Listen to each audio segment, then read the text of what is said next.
Good afternoon, ladies and gentlemen. This is Rusty 78609, and I'm in Truth or Consequences, New Mexico, getting gas at a Circle K, and it's $2.92 a gallon for regular unleaded, which is a lot to me.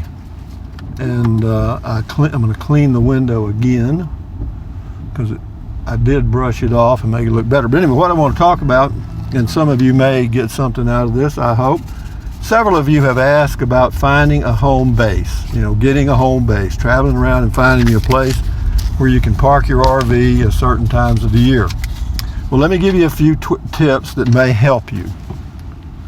I've bought and sold several little pieces of property, and as you know, I have a home base in Central Texas right now to park my RV on, which has a full hookup.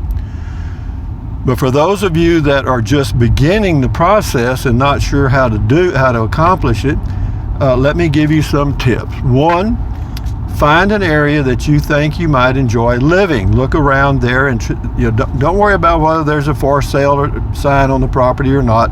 Look in areas that you think you might like, and then go to the tax assessor's office in that community, and they will have a plat or a map basically of that subdivision or those lots for that area that you were looking in, and you can find out, you pick the one you want based on the location that you saw. Then you can find out who owns that property, and sometimes they'll even have the phone number. In most cases they'll have the phone number and an address. So what can you do then? Well, you can contact that individual and find out if that property is for sale. And the worst thing that can happen is they say no. Okay, does that hurt you? No. And sometimes what you're going to find out is some of this stuff is in trusts and so forth. But use the tax assessor's office. That's the start, okay? And also you can find out what the taxes on the property are in that area per year, so you know what you're getting into. And if you find an area that you like, you can get the property description and a plat, which is basically a survey map that shows you the dimensions of all the lots in that area and their shape. And that's important to know the shape of the lot that you're thinking about acquiring. Why? Well, you could do like I'm doing. I'm looking at a lot right now that's 18 feet wide and 200 feet long. All right? And it's a jungle. Now, why would I be doing that? Well, because you can probably get it pretty cheap. Now, how cheap is cheap depends on where you are. You're never going to find out the price of this lot because I'm never going to mention it. But so, once you get the plat and the survey and stuff, and you know the taxes, and you got some names, well, then you can start making some calls and find out what's happening, because they'll tell you. You know what I mean? You'll find out real quick. But then the next thing, let's just say you find the owner, and the owner says, yeah, I'll sell it, and you agree on the price. And then what do you do then? Well, that's where the county clerk's office comes in handy, because that's where you record everything. That's where you record your deeds. There's usually a little recording fee, not too much. It can vary anywhere from 20 to 50 bucks depending on the county and the size of the property and some other things, I'm sure. But having said that, go to the county clerk's office, and while you're there, before you have made the purchase of the land, you want to find out if there's any liens against that property. In other words, if this person owed back taxes, then the IRS or some other government agency could have filed a lien against that property, and you buy it, and all you've bought is nothing. That lien stays there. You acquired it. Now, usually the lien has to be satisfied before the property changes hands, but who knows what's going to happen. So just be aware that you can check for liens against the property prior or before the purchase, and you can also find out for sure what the owner's name is. And that way you know that you're dealing with the person who in fact owns the land. After that, the next step, you can go to a title company and you can have a survey and all of that stuff if you choose to. The only time I've gotten a title insurance policy from a title company was when I bought homes or built homes. Why? Well, when you've got $100,000 and up invested, you want to be sure that you've got good title to that property, and that's what title insurance is. It gives you insurance in the event that something comes up, they've done their checks and they didn't catch it, and you're sued and you get into a squabble. Well, the title insurance company's kind of hung out to dry there, and that protects you. But on a small piece of property like what I have at my home base near Kingsland, Texas, no, I'm not worried about that at all, not a bit.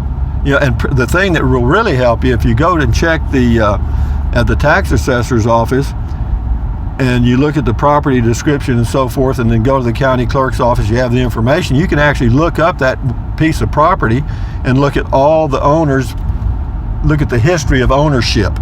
Is that good? Yeah, because if that property has been in the same owner's hands for a number of years and there's nothing happened and he's going to transfer it to you, well, there's a good chance you're getting a bona fide deed that is good. So, you know, again, but, you know, go to the county clerk's office and check things out, be sure there's no liens, and, you know, look at the owner's name, and, you know, be sure you got the right piece of property and all that good stuff. It doesn't take long. It takes about 20 minutes to go to both places, maybe 30. And you can get a copy of the Plat. It's called a Plat for $1 a page. And, you know, is that useful? Sure. Yeah, it shows you what the shape of the lot is and the dimensions. That's very valuable, because that way, whenever you start to do something on the property, you'll know when you're stepping out of your property and on somebody else's. And then whenever the owner shows up and you're ready to record the deed, you need to have a blank quitclaim deed. That's one way to do it. There are others. You can use a warranty deed if you choose to. I just use a quitclaim, makes it quicker and easier. But a quitclaim deed is signed by the owner of the property, and you usually have to have both signatures. Not usually, you do have to have both signatures witnessed and dated. Why? Well, because that's the way they do business, folks. That is just the way it's done. Yeah, so I opened a bank account today in Truth or Consequences.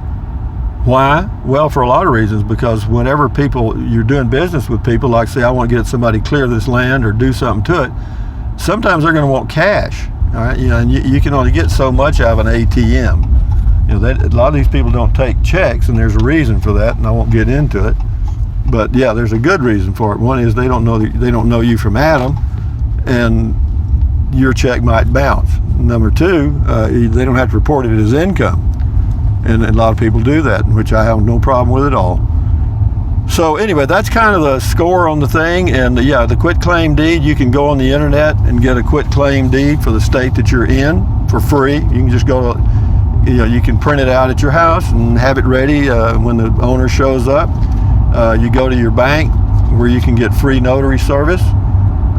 They sign the document, you sign the document, both signatures are notarized and dated. You take that to the county clerk's office, they record it in your name, and you're done. You now are the proud owner of that piece of property, as bad as it is. You know, you've got it for all of its downsides, because, you know, it may be in a floodplain. You never know. You know, if you check it out pretty good. The one I've looked at, a couple of them I've looked at, yeah, you know, they're not the greatest lots in the world, but I'm not looking for anything to build a house on, so I'm not too concerned about it. But for parking an RV, you know, even if it got a few inches of water on it, so what? You know, the RV is out of the water about 8 inches or so. So, but you know, I'm not worried about that out here. It could happen, sure, it could happen anywhere. So that's kind of the way to do it, men, ladies, is acquiring property is find a piece you want, go to the tax assessor's office, find out who owns it, and then start the process. Go to the county clerk's office, do your research there. It's free, you know, and they'll help you locate stuff, and they'll show you how to do it.